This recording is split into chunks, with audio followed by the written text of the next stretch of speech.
उत्तराखंड विधानसभा सत्र का पहला दिन सदन के पटल पर रखा गया अनुपूरक बजट। 4063.79 करोड़ का अनुपूरक बजट। विधानसभा का घेराव करेगी कांग्रेस। मैंगलोर में कांग्रेस विधायक ने किसानों से की बात, बीजेपी पर लगाए गंभीर आरोप। देहरादून में विधानसभा सत्र को लेकर रूट डायवर्ट, आम लोगों की बड़ी परेशानियां। कहा सत्र को लेकर पुलिस ने नहीं दी जानकारी। बैंगलोर में राशन डीलर के खिलाफ कार्रवाई की मांग, युवक ने एसडीएम से की शिकायत। कागजातों में फर्जीवाड़े का आरोप। कोटद्वार में भारतीय सेना में भर्ती होने का मौका, कैंप में भर्ती रैली का आयोजन। कोविड नियमों का किया जा रहा पालन। कोटद्वार में 25 दिसंबर को खुलेगा कांडा ढिकाला मार्ग। भूस्खलन के कारण 12 सालों से था बंद, मंत्री हरक सिंह रावत करेंगे उद्घाटन। लक्सर में 2 युवकों पर ताबड़तोड़ फायरिंग, एक की मौत, एक की हालत गंभीर। परिजनों ने पुलिस पर लगाए आरोप। चमोली के बद्रीनाथ धाम में भालुओं का आतंक, वन विभाग की टीम ने की जांच, नहीं मिले भालुओं के कोई भी सुराग। वेरीनाग में वन विभाग पर ग्रामीणों का आरोप, गुलदार को पकड़ने की मांग, एसडीएम को सौंपा ज्ञापन।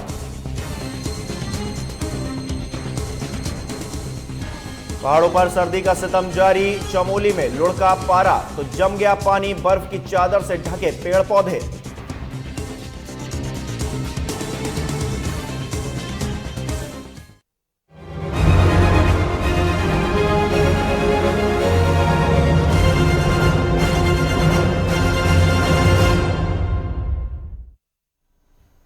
नमस्कार, उत्तराखंड लाइव में आपका स्वागत है। मैं हूं आपके साथ हिमांशु मिश्रा। उत्तराखंड विधानसभा के शीतकालीन सत्र में पहले ही दिन 4063.79 करोड़ का अनुपूरक बजट पेश किया गया। राजस्व मद में 2071.42 करोड़ और पूंजीगत मद में 1992.36 करोड़ का प्रावधान किया गया है। सदन की कार्यवाही मंगलवार सुबह 11 बजे तक के लिए स्थगित कर दी गई है। मुख्यमंत्री त्रिवेंद्र सिंह रावत ने विधानसभा सत्र की कार्यवाही में वर्चुअल प्रतिभाग किया। मुख्यमंत्री ने दिवंगत विधायक सुरेंद्र सिंह जीना, पूर्व विधायक केसी पुनेठा, सुंदरलाल मंद्रवाल, अनुसुईया प्रसाद मैखुरी और तेजपाल सिंह पंवार को श्रद्धांजलि अर्पित की। बता दें कि विधानसभा सत्र में आज अनुपूरक बजट पेश किया गया है। इस विधानसभा के सत्र के कारण आम जनता को बहुत ज्यादा परेशानी हो रही है। एक तो रूट जो इन्होंने डाइवर्ट किया, पता ही नहीं है कि कहां से कहां जाना है, किधर किसी को।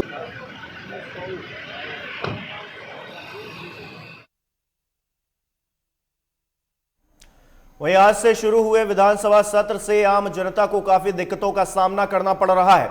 बता दें कि सत्र को लेकर कई स्थानों के रूट को डाइवर्ट किया गया है, जिससे आम जनता को परेशानियों का सामना करना पड़ रहा है।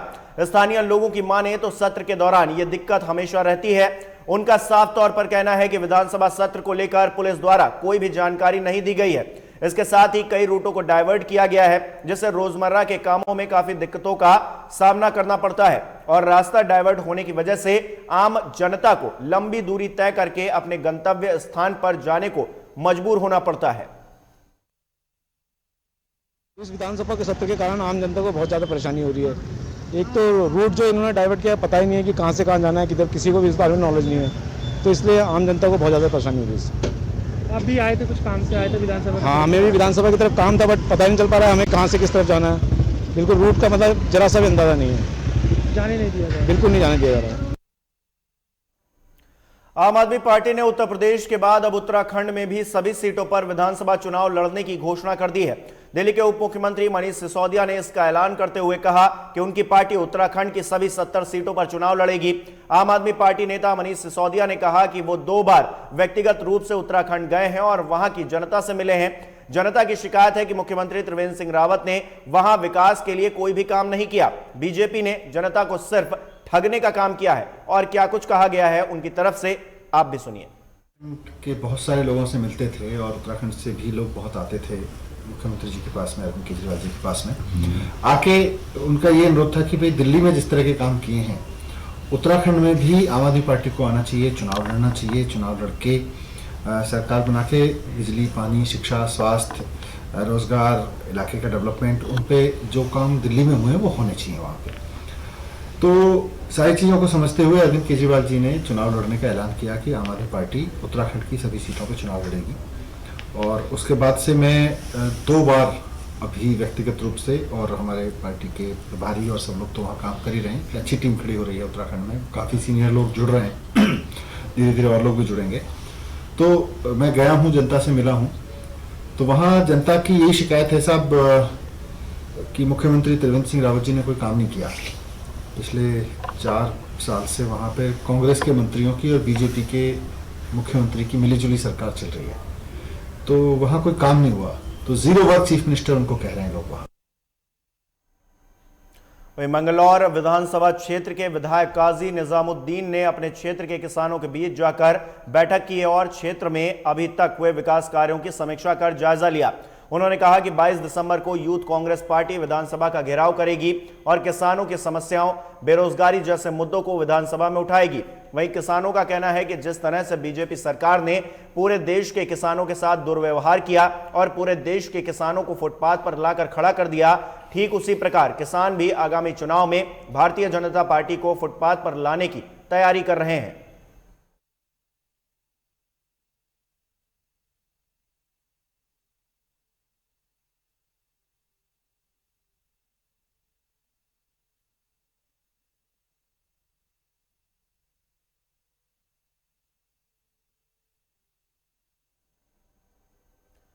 बीजेपी पर गंभीर आरोप लगाए हैं और बातचीत आम जनता से करने की कोशिश, संवाद स्थापित करने की कोशिश कांग्रेस की तरफ से लगातार की जा रही है। अगली खबर का रुख करेंगे। मैंगलोर क्षेत्र के अकबरपुर गांव के एक व्यक्ति ने राशन डीलर के खिलाफ एसडीएम से शिकायत की है, जिसमें शिकायतकर्ता ने बताया कि अकबरपुर के राशन डीलर अकरम ने कागजातों में फर्जीवाड़ा कर जाली दस्तावेज प्रशासन को प्रस्तुत किए हैं। शिकायतकर्ता ने बताया कि राशन डीलर ने जाली मार्कशीट और दस्तावेज जमा करके राशन की दुकान में आवंटित करवाई हैं। वहीं शिक्षा विभाग के अधिकारियों ने जब राशन डीलर की मार्कशीट की जांच की तो उसमें भी फर्जीवाड़े की बात सामने आई, लेकिन उनके खिलाफ कोई भी कार्रवाई नहीं की गई, जिसको लेकर अब शिकायतकर्ता ने राशन डीलर के खिलाफ कार्रवाई की मांग की है। अकबरपुर का डीलर अकरम है जी, नूर हसन पुत्र, और जी उसके खिलाफ मैंने सूचना मांग ली। जैसे मैंने उसके खिलाफ सूचना मांग ली, उसके कागज़ फर्जी पाए गए। कागज़ उसके फर्जी होने पर मैंने उसकी जो टीसी देखी, टीसी भी उसकी फर्जी है। फर्जी टीसी होने पर मैंने उसके खिलाफ कार्रवाई करवाई। जैसे कार्रवाई हुई तो मैंने उसके खिलाफ डीएसओ साहब को भी दी, उसके खिलाफ मैंने डीएम साहब को भी दी, एसडीएम को भी दी जी, मैंने एसडीएम को भी दी। अब वो उनका काम है, अधिकारियों का जैसे साहब लोग करेंगे। अब मुझे इसमें जो खतरा है अकरम से, डीलर से जी, वो मेरे खिलाफ मुझे धमका भी रहा, मेरे घर वालों को बहला रहा। ज्ञान में आया है, हमने एडीओ पंचायत साहब को निर्देशित किया है कि इसकी पूरी जांच की जाए, और अगर जांच में पाया जाता है कि फर्जी डॉक्यूमेंट्स के आधार पे राशन डीलर का कोटा लिया गया है तो उस पर कार्रवाई होगी और उसका जो कोटा है वो निरस्त कर दिया जाएगा। वहीं कोटद्वार से कांडा होते हुए कार्बेट के ढिकाला जोन तक अब आसानी से पहुंचा जा सकेगा। ये रूट भूस्खलन के कारण वन क्षेत्र में आवाजाही के लिए बंद कर दिया गया था। मंत्री हरक सिंह के मुताबिक कार्बेट फाउंडेशन से मिले फंड से इस रूट की मरम्मत कराई गई। अब ये मार्ग आवाजाही के लिए खोला जाएगा। 25 दिसंबर को मंत्री हरक सिंह रावत इस रूट पर परिवहन संचालन का शुभारंभ करेंगे। बता दें कि लैंसडाउन विधानसभा क्षेत्र के नैनी डांडा और रिखड़ी खाल गांव के लोगों को जल्द ही जिम कार्बेट नेशनल पार्क के अंदर से गुजरने वाली कांडा ढिकाला मार्ग को खोले जाने की मांग अब पूरी होने जा रही है। ये मार्ग 12 सालों से लैंडस्लाइड के कारण बंद पड़ा हुआ था, जिस कारण लोगों को परेशानियां होती थी। वहीं अब 25 दिसंबर को वन मंत्री डॉक्टर हरक सिंह रावत इस मार्ग का उद्घाटन करेंगे।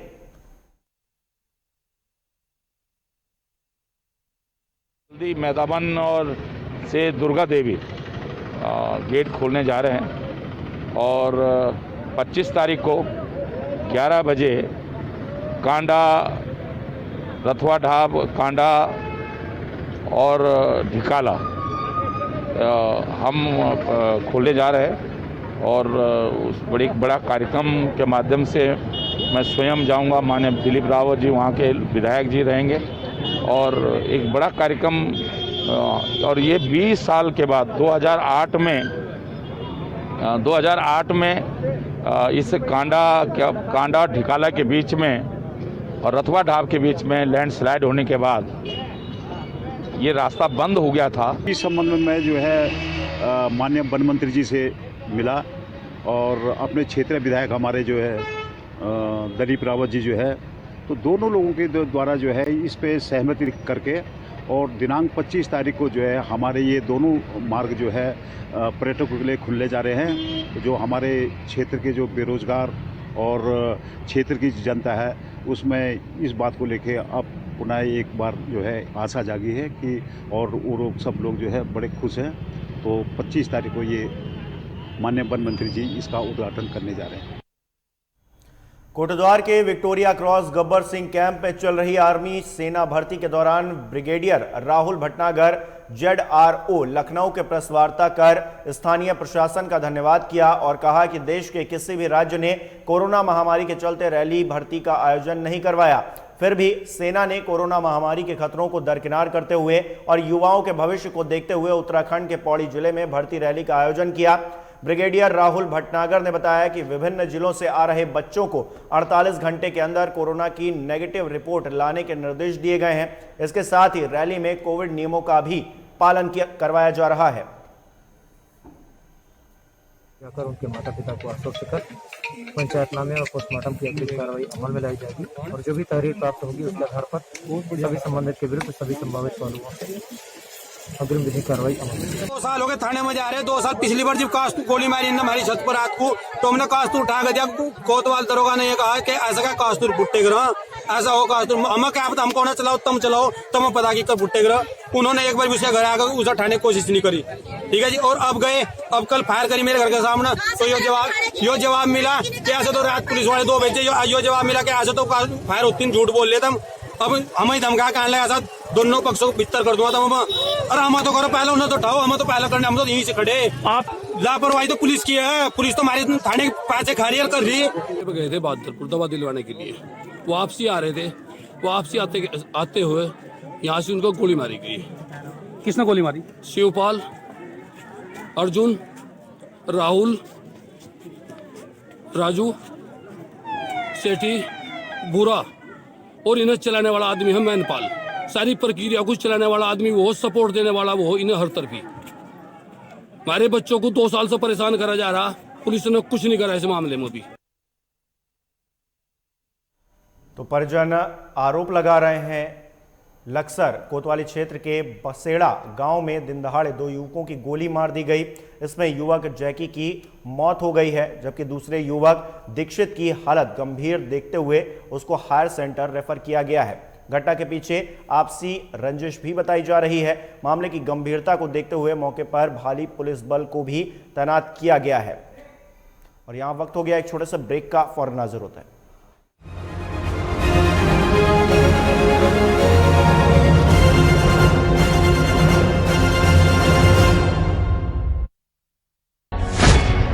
कानूनी दांवपेच में उलझी जिंदगी, इंसाफ की आस में लंबा इंतजार, अदालतों पर बढ़ता बोझ, बदलते कानून का क्या है सरोकार। लीगल एक्सपर्ट से जानेंगे उपाय। देखिए न्याय और कानून गुरुवार और रविवार सुबह 11:30 बजे सिर्फ लाइव टुडे पर। बुलेट की रफ्तार से बताएंगे देश के हालात, जानेंगे पिछले 24 घंटे की सभी खबरें खास। देखिए 3 की बात हमारे साथ एक नए अंदाज में।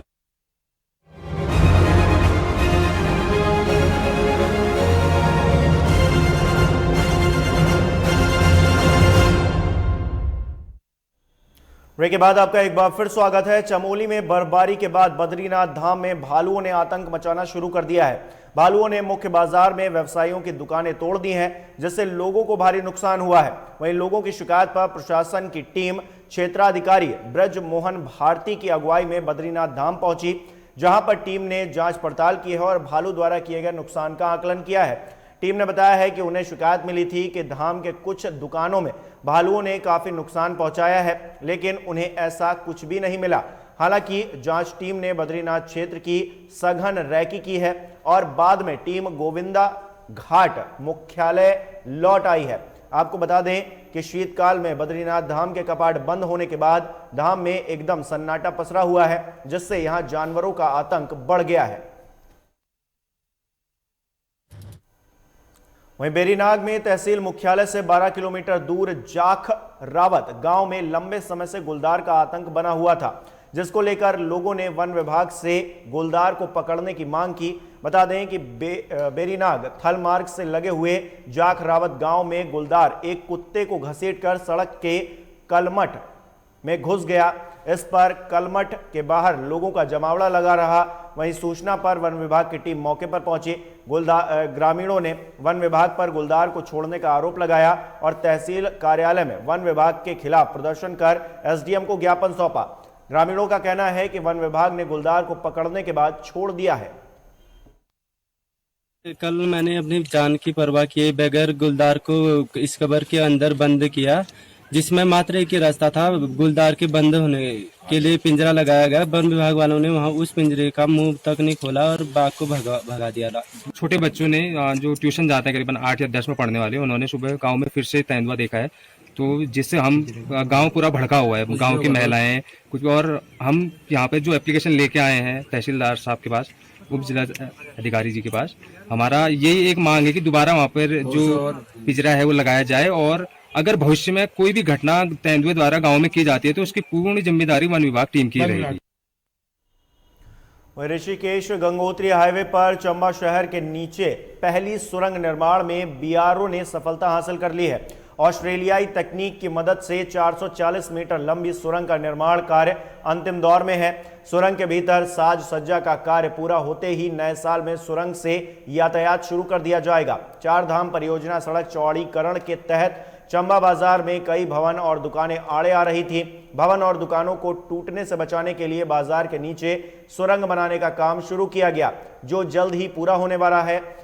अब सुरंग के भीतर रंग रोगन का कार्य चल रहा है। इसके साथ सुरंग को जगमगाने के लिए एलईडी लाइट्स भी लगाई जाएंगी। साथ ही सुरंग के दोनों ओर फुटपाथ और उस पर रेलिंग भी लगाई जा रही है। सुरंग के भीतर पानी की निकासी के लिए अलग से नालियां बनाई जा रही हैं। करीब 40 करोड़ की लागत से चंबा बाजार के नीचे उत्तराखंड की पहली भूमिगत सुरंग का निर्माण किया जा रहा है। 440 मीटर लंबी चंबा बाजार को जो है अवॉइड करने के लिए, ताकि जो है चंबा बाजार में जो ट्रैफिक का जाम रहता था उसको दूर करने के लिए बनाई गई है। इसका निर्माण में बड़ी तेजी से किया जा रहा है। इसमें काफ़ी बाधाएं आई, लेकिन फिर भी जो है भारत कंपनी जो इस कार्य में लगी हुई है वो काफ़ी मेहनत के साथ कर रही है और हमें पूरी उम्मीद है कि इसका जो है जनवरी अंत तक ट्रैफिक के लिए खोल दिया जाएगा। वहीं टिहरी जिले में चंबा ब्लॉक के ग्राम पंचायत वर्करों की बैठक संपन्न हुई। बैठक में ग्राम पंचायत वर्करों को किस तरह से कार्य करना है ये बताया गया। वहीं ग्रामीणों को रोजगार और स्वरोजगार से जोड़ने पर जोर दिया गया। इस मौके पर संस्था के गढ़वाल प्रभारी केशव निराला ने कहा कि संस्था पूरे जिले में ग्रामीणों के स्वरोजगार को लेकर कार्य कर रही है, जिसमें ज्यादातर महिलाओं को रोजगार से जोड़ने का फोकस किया जा रहा है और कई योजनाएं भी चलाई जा रही हैं जिसका लोगों को लाभ मिल सके।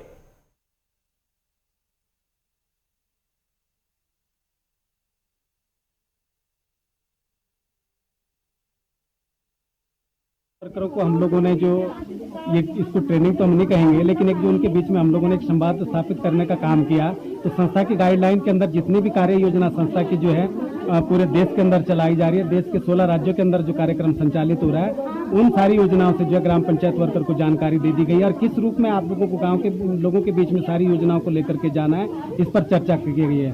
तो मानव कौशल विकास एसोसिएशन की तरफ से जो हमारे भारत सरकार स्किल डेवलपमेंट पे जो ध्यान दे रही है, तो हम एनजीओ का भी वही उद्देश्य है कि जो गांव में जो लोग रह रहे हैं उनको किस तरह से उनको रोजगार से जोड़ा जाए, और उसके लिए लोगों को एक तो अवेयरनेस की बहुत ज़रूरत है। वहीं उत्तरकाशी में सर्दी के सितम के बीच जंगलों में आगजनी की खबर सामने आई है। पिछले 2-3 दिनों से कई इलाकों के जंगलों में आग लगी है। जिला मुख्यालय से सटी वरुणावत पहाड़ी के जंगलों में भी भीषण आग लग गई। ये आग धीरे धीरे गोफियार और भटवाड़ी रोड बस्ती की ओर भी बढ़ रही है, जिससे लोगों में खौफ का माहौल है। ये रिपोर्ट देखिए।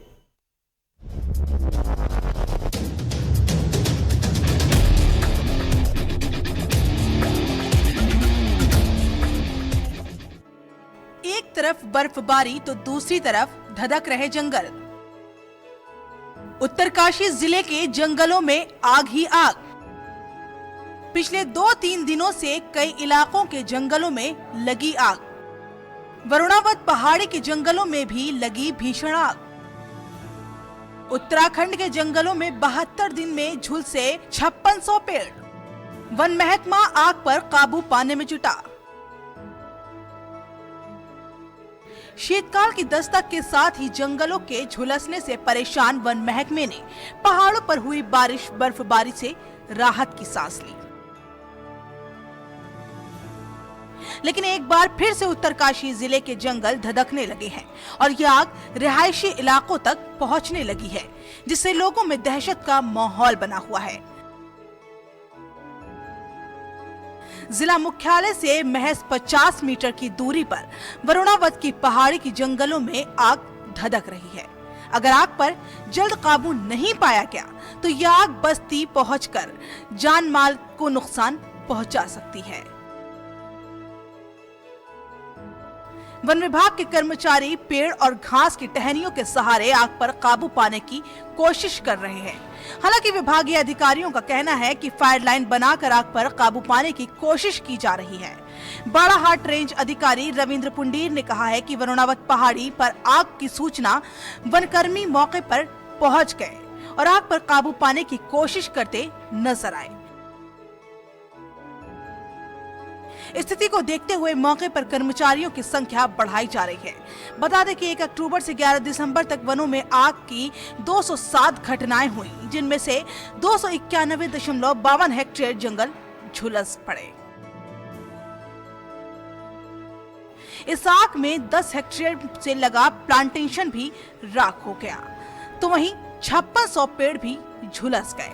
वहीं अब फिर कई इलाकों के जंगल धधकने शुरू हो गए। हालांकि अब जिस तरह से मौसम का मिजाज लगातार बदल रहा है, उसे देखते हुए वन महकमे ने उम्मीद जताई थी कि अगले कुछ दिन तक आग के लिहाज से राहत भरे रहेंगे, लेकिन ऐसा नहीं हो रहा। प्रदेश में अमूमन गर्मियों में पारे की उछाल के साथ ही जंगल सुलगते आए हैं, लेकिन इस बार तो दिसंबर से ही वनों के धधकने का क्रम शुरू हो गया। हालांकि पूर्व के वर्षों में भी सर्दियों में जंगलों में आग की छुटपुट घटनाएं होती रही हैं, लेकिन इस मर्तबा ये लगातार सुलगते नजर आए, जिससे अब चिंता काफी बढ़ गई थी। हालांकि वन महकमा आग बुझाने में जुटा है और इसमें ग्रामीणों का सहयोग भी निरंतर मिल रहा था, लेकिन नजरें आसमान पर ही टिकी हुई हैं। वहीं चमोली जिले के 2 ब्लॉक पोखरी और थराली विकास खंड के जंगलों में भी आग लगने से लोगों में हड़कंप मचा हुआ है। अलग अलग स्थानों पर आग लगने से वन संपदा धू धू कर जल रही है, जिससे लाखों की वन संपदा खाक हो गई। वहीं वन विभाग आग बुझाने का काम कर रहा है, लेकिन जंगल घने और सूखे होने के चलते आग तेजी से फैल रही है। वहीं चीड़ के जंगल होने से आग पर काबू कर पाना बामुश्किल हो रहा है। वन विभाग की टीम और स्थानीय लोग आग पर काबू पाने की कोशिश कर रहे हैं। वहीं आग लगने से वन्य जीव जंतुओं को भी काफी नुकसान पहुंच सकता है। वनागिन के लिए आने वाले करोड़ों के बजट का धरातल पर किसी प्रकार का प्रयोग नहीं देखने को मिल रहा, बल्कि वनकर्मी प्राकृतिक संसाधनों से ही आग पर काबू पाने की कोशिश कर रहे हैं। उत्तरकाशी से हेमकांत नौटियाल की रिपोर्ट, लाइव टुडे।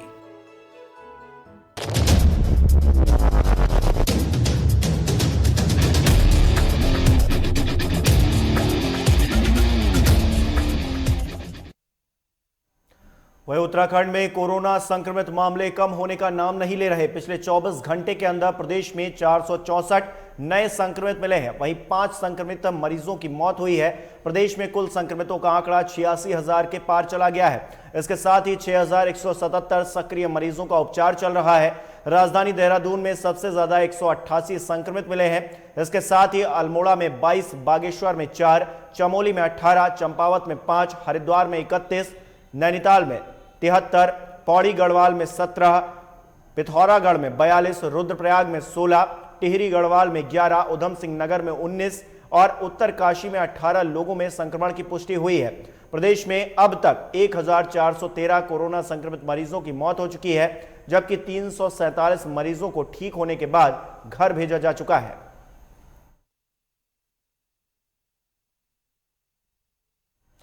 बीजेपी अल्पसंख्यक मोर्चा के नवनियुक्त जिलाध्यक्ष का बीजेपी पदाधिकारियों और कार्यकर्ताओं ने स्वागत किया।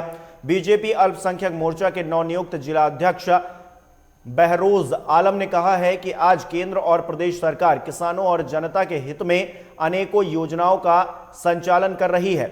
उन्होंने प्रदेश और केंद्रीय नेतृत्व का आभार जताते हुए कहा कि जिस किसी को भी जिम्मेदारी उन्हें सौंपी गई है वो उसका पूरी ईमानदारी और निष्ठा के साथ निर्वहन करेंगे और बीजेपी से लोगों को जोड़ने का काम करेंगे।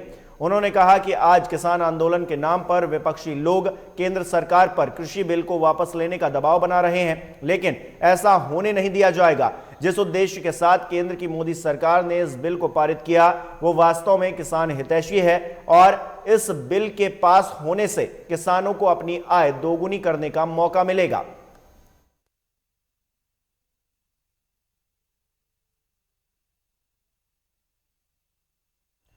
चमोली के नंदप्रयाग नगर पंचायत के स्वर्गीय राम प्रसाद बहुगुणा के 100वें जन्मदिन पर कार्यक्रम का आयोजन किया गया, जिसमें नगर पंचायत अध्यक्षा डॉक्टर हिमानी वैष्णव ने शिरकत किया और महान स्वतंत्रता संग्राम सेनानी स्वर्गीय बहुगुणा के चित्र पर माल्यार्पण कर उन्हें श्रद्धांजलि दी। बता दें कि छोटे से नगर नंदप्रयाग में स्वर्गीय बहुगुणा का जन्म 20 दिसंबर 1920 को हुआ था। स्वतंत्रता संग्राम के दौरान उन्हें जेल भी जाना पड़ा और आजादी के बाद उन्होंने अपने पहाड़ की पीड़ा को एक पत्रकार के रूप में निखारा और चमोली के निर्माण में भी उन्होंने अपनी लेखनी के माध्यम से काफी महत्वपूर्ण भूमिका निभाई। उनको याद करते हुए वक्ताओं ने देश की आजादी से लेकर पत्रकारिता के क्षेत्र में उन्हें अमूल्य योगदान पर अपने विचार व्यक्त किए। जन्म शताब्दी समारोह में नगर के कई गणमान्य लोग, जिले के पत्रकार, दीर्घा और नगर की जनता उपस्थित रही। इस दौरान बच्चों ने देशभक्ति गीत भी गाए। और उत्तराखंड लाइव में फिलहाल इतना ही। देश और दुनिया की तमाम खबरों के लिए बने रहिए लाइव टुडे के साथ।